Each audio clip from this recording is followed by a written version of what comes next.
नमस्कार दोस्तों, मैं सतीश सुमन आपके अपने YouTube चैनल श्रेष्ठ भारत में आपका स्वागत करता हूं। दोस्तों, आज पढ़ेंगे हम जैन धर्म के प्रवर्तक महावीर स्वामी के बारे में, जिसमें पढ़ेंगे हम महावीर स्वामी और मक्कली गोसाल के बीच विवाह से पूर्व किसी स्त्री के उपभोग करने के मतभेद करने को लेकर, और पढ़ेंगे कि किस तरह महावीर स्वामी ने अपने अनुयायियों को निर्वस्त्र रहने का उपदेश दिया, और उनसे पूर्व पार्श्वनाथ के जो अनुयायी थे और महावीर के बीच जो मतभेद रहा उसके बारे में बात करेंगे। तो जिन्होंने अभी तक हमारे चैनल को सब्सक्राइब नहीं किया है तो प्लीज चैनल को सब्सक्राइब कर लें, बगल में जो बेल आइकन है उसे भी क्लिक कर दें ताकि हमारी हर वीडियो का नोटिफिकेशन आप तक पहुंचता रहे। तो आते हैं अपने टॉपिक पर। पढ़ेंगे हम महावीर स्वामी का इतिहास और उनके उपदेश और उनके सिद्धांत। वैशाली के वज्जी संघ के अंतर्गत ज्ञात्रिक कुल का जो केंद्र था वह था कुंडग्राम। कुंडग्राम के स्वामी और ज्ञात्रिक गण के जो प्रमुख थे उनका नाम था सर्वार्थ और उनकी पत्नी का नाम था श्रीमती। ये दोनों दंपति 23वें तीर्थंकर पार्श्वनाथ के अनुयायी थे। बताते चले कि जैन धर्म को जो जैन धर्म का नाम दिया गया वो महावीर स्वामी के समय दिया गया था। उससे पहले इस परंपरा का नाम था निर्गंथ परंपरा, यानी कि 23वें तीर्थंकर तक इस परंपरा का जो नाम था वो था निर्गंथ परंपरा, और महावीर स्वामी के समय इस परंपरा का नाम हो जाता है जैन परंपरा, यानी कि जैन धर्म। ज्ञात्रिक कुल के जो प्रमुख थे उनके बेटे का नाम था सिद्धार्थ। सिद्धार्थ का विवाह वज्जी संघ के प्रमुख राजा चेटक ने अपनी पुत्री त्रिशला के साथ किया। इनसे जो पुत्र पैदा हुए वे थे बड़े नंदीवर्धन और दूसरे थे वर्धमान, जिनको बाद में महावीर स्वामी के नाम से जाने जाने लगा। वर्धमान यानी कि महावीर स्वामी का जन्म ईसा पूर्व 540 में वैशाली के कुंडग्राम में हुआ। मगध नरेश बिंबसार की पत्नी चेलना महावीर स्वामी की मौसी लगती थी। इस रिश्ते से जो अजात शत्रु थे वह महावीर स्वामी के मौसेरे भाई लगते थे। के बारे में विस्तार रूप से एक वीडियो हम पहले बना चुके हैं कि राजा चेटक ने अपनी 7 पुत्रियों के विवाह किन किन राज्यों में किए। यशोदा और वर्धमान से एक पुत्री पैदा हुई, लेकिन वर्धमान को गृहस्थ जीवन में रुचि नहीं थी। गृहस्थ जीवन से उनको विरक्ति हो गई थी, इसीलिए 510 ईसा पूर्व में वर्धमान अपने बड़े भाई नंदीवर्धन की अनुमति से घर छोड़ देते हैं और उन्होंने मगध में आकर 12 वर्ष कठोर साधना की। मगध में पार्श्वनाथ शैल शिखरों के पास ऋजुपालिका नदी के किनारे एक गांव था, जम्बिक नाम का गांव, जिसे जरम्बिक भी कहा जाता है। उस गांव में साल वृक्षों का एक विशाल वन था। उसी साल वन में 498 ईसा पूर्व में वर्धमान को कैवल्य की प्राप्ति हो जाती है। कैवल्य यानी कि ज्ञान की प्राप्ति हो जाती है। कैवल्य प्राप्त करने के बाद वह वर्धमान से महावीर स्वामी कहे जाने लगे, जिनका दूसरा नाम था जिन, जिनका अर्थ होता है कि जिसने अपनी सभी वासनाओं पर विजय प्राप्त कर ली हो उसे जिन कहा जाता है। और इनके जो अनुयायी थे वो जैन कहलाए। इस तरह इस परंपरा का नाम जैन धर्म हो जाता है, जो पूर्व में निर्गंथ कहा जाता था। इसके बाद महावीर स्वामी ने सौमिल नामक ब्राह्मण द्वारा आयोजित एक यज्ञ में प्रतिभाग किया और वहां सभी आचार्य और उनके अनुयायी महावीर स्वामी के अनुयायी हो जाते हैं। राजगृह के विबलाचल पर्वत पर महावीर स्वामी ने अपना पहला उपदेश दिया।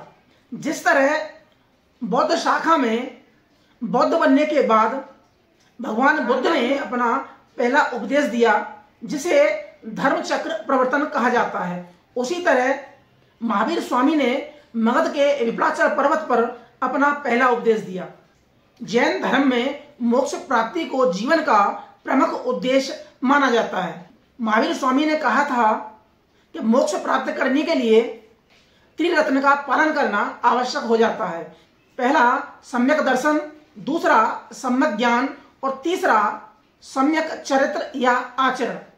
महावीर स्वामी ने अपने पूर्वगामी पार्श्वनाथ के 4 महाव्रतों में एक व्रत जोड़ दिया जिसका नाम था ब्रह्मचर्य।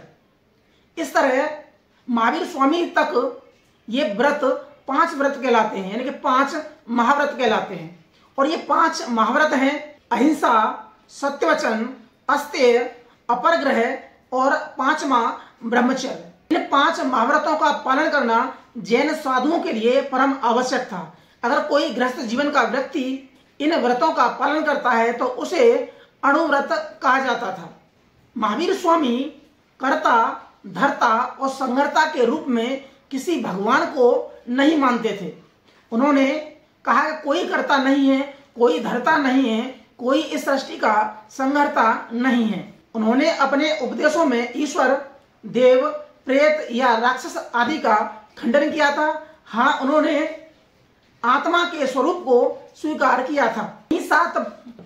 इन्हीं 7 मार्गों को सप्तभंगी सिद्धांत कहा जाता है। स्वामी ने कहा था कि किसी वस्तु सत्य पर 7 मार्गों से पहुंचा जा सकता है। चूंकि ये सभी मार्ग एक न होकर अनेक थे, इसलिए इस वाद को अनेकांतवाद कहा जाता था। उन्होंने ज्ञान प्राप्ति के 3 स्रोत बताए थे: अनुमान, प्रत्यक्ष और तीर्थंकरों का वचन। जहां 23 में तीर्थंकर पार्श्वनाथ ने अपने अनुयायियों को अपने शरीर का निचला भाग कपड़े से ढकने के लिए कहा, वहीं महावीर स्वामी ने अपने अनुयायियों को पूर्णतः निर्वस्त्र रहने के लिए कहा। इस तरह दोनों मतों में विवाद उत्पन्न हो गया था, मतभेद उत्पन्न हो गया था। इसीलिए जैन धर्म के कुछ साधु आज भी निर्वस्त्र रहते हैं। मक्खली गोसाल और महावीर स्वामी में 3 बातों को लेकर भी मतभेद पैदा हो गया था। इससे पहले मक्खली गोसाल महावीर स्वामी के संरक्षण में 6 वर्ष तक साधनालीन रहे, लेकिन मतभेद हो जाने के बाद मक्खली गोसाल अलग हो गए और एक नया परंपरा स्थापित कर ली, और वो परंपरा थी आजीवक परंपरा। ये 3 मतभेद करने वाले जो विवाद थे वो कौन से थे? पहला था शीतल जल से स्नान करना, और दूसरा था अपने द्वारा तैयार किया हुआ भोजन ग्रहण करना, और तीसरा था कि विवाह से पूर्व स्त्री का उपभोग करना। यानी कि मक्खली गोसाल जो आजीवक संप्रदाय के प्रमुख माने जाते हैं, उन्होंने कहा था कि विवाह से पूर्व स्त्री का उपभोग करना चाहिए। लेकिन वहीं महावीर स्वामी ने पूर्णतः ब्रह्मचर्य रहने के लिए कहा। इन 3 बातों पर विवाद हो गया और मक्खली गोसाल अलग हो जाते हैं। 468 ईसा पूर्व में 72 वर्ष की उम्र में कार्तिक अमावस्या के दिन महावीर स्वामी का निधन हो जाता है। उनके निर्वाण के बाद जो उनके अनुयायी 36 गण थे, उन्होंने इस उपलक्ष्य को दिवाली के तौर पर मनाया। जिस प्रकार भगवान बुद्ध के निधन के बाद 4 बौद्ध संगीति हुई, यानी कि 4 बौद्ध अधिवेशन हुए, उसी प्रकार महावीर स्वामी के निधन के बाद 4 जैन अधिवेशन हुए। तो पहला जैन अधिवेशन नवनंद के शासन में 366 ईसा पूर्व में हुआ, स्थूल भद्र की अध्यक्षता में, जिसे प्रथम जैनी वाचना कहा जाता था। निर्वाण के 840 साल बाद दूसरा जैन अधिवेशन हुआ आर स्कंदल की अध्यक्षता में मथुरा में। तीसरा जैन अधिवेशन वल्लभी में हुआ नागार्जुन सूर्य की अध्यक्षता में। और निर्वाण के 980 साल बाद जैन धर्म का चौथा अधिवेशन देवर्दी गढ़ी क्षमा श्रवण की अध्यक्षता में वल्लभी में हो जाता है। इस जैन धर्म के चौथे अधिवेशन में जो जैन धर्म के जो ग्रंथ होते हैं, जिन्हें आगम कहा जाता है, इनको सुव्यवस्थित रूप दिया। इन आगमों की संख्या थी 46। इन 46 में इस तरह 46 ग्रंथों को आगम कहा जाता है। जिस तरह बौद्ध धर्म के अनुयायी त्रिपिटकों को मानते हैं, उसी तरह जैन धर्म के अनुयायी इन आगमों को पवित्र मानते हैं। तो आज के लिए सिर्फ इतना ही। मिलते हैं हम अगली वीडियो में, तब तक के लिए नमस्कार।